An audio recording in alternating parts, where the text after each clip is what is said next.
Hey, I'm Pat Flynn, and I want to show you the 5 most common kettlebell swing mistakes and how to fix them.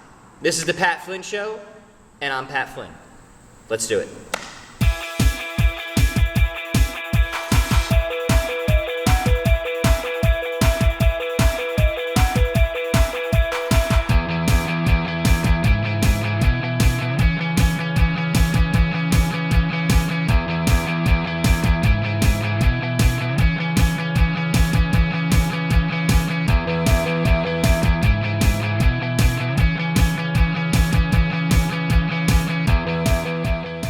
So the first mistake we typically see is people swinging a kettlebell with a rounded back. This is a problem for the obvious reason that it can hurt your back, specifically your low back.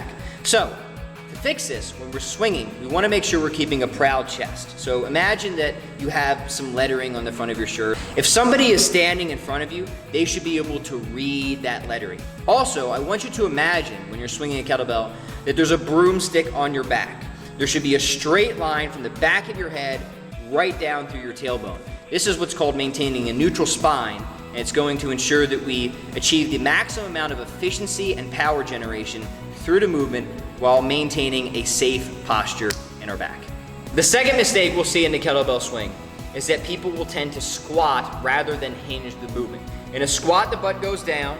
In a hinge, the butt goes back. Now, squatting is a fantastic exercise, but it's not a kettlebell swing.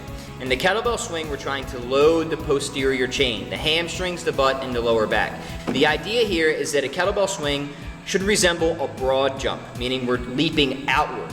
So in a good kettlebell swing, we should see the hips go back, but they should stay above the knees, but below the shoulders. Another mistake we see in the kettlebell swing is people are not using their hips to power the movement. The kettlebell swing is not a shoulder or an arm exercise. It's not a delt raise. In the kettlebell swing, we want to be sure that the power is coming from the hips. You want to think in the kettlebell swing that you're doing a jump, but just keeping your heels on the ground. As we swing the kettlebell, the hips go back, we're loading the hamstring, the butt, and the lower back, and we're snapping and driving the hips forward, which in turn should cause the bell to float up and your arms simply directed to where you want it to go. Another mistake we see with the kettlebell swing are the heels lifting off the ground. This is fine if you're doing any type of jumping exercise or body weight movement, but with the kettlebell swing, we want to make sure that we're maintaining as much stability and connectedness or rootedness to the ground as possible. Now, in order to fix this, it's a very simple solution. When you're doing your kettlebell swings, I want you to imagine that you're jumping through your heels, that all of your energy is going straight down through your heels into the ground as your hips extend. If you do it correctly, you should be planted at the very top.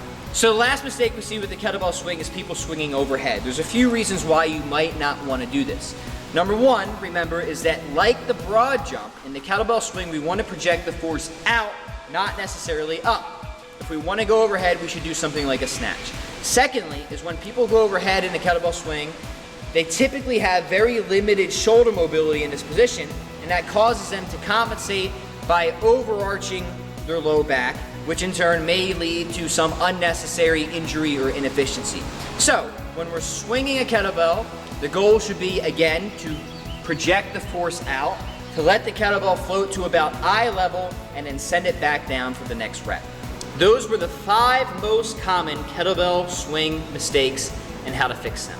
The goal is to increase both the efficiency and the safety of your movement. I hope this video was helpful to you. If you feel that it might be helpful to someone else, please pass it along. I'm Pat Flynn, and keep an eye out for the next video.